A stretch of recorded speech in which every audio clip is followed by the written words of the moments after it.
السلام عليكم. كما كتشوفوا هنايا غنديروا مسمن في الفرن. كنديروا الدقيق يعني الفورص ونفينو العسل الملحه سنيده، كنخلطوا العجينه ديالنا، كنخليوها مرخوفه شي شويه، ما تكونش جاريه ما تكونش قاصحه. الحشوه اللي غنعمروا بها عمروا باش ما بغيتو، ما بحال درنا الخضار والكفته هنايا والتوابل، قزبر داك قزبر محكوك، شاونيه، كمون، الابزار.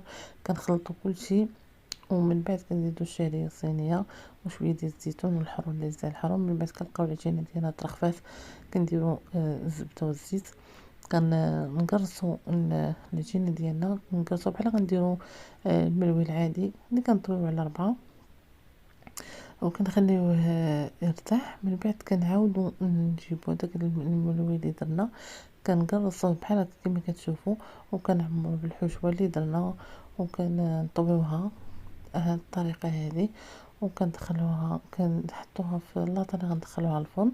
ومن بعد كنشرحوها كما كتشوفوا هنايا، كندهنوها بصفرة البيض وشويه ديال الخل باش ما تعطيش ديك السفوريه، وكندخلوه كيتحمر كيجي واعر.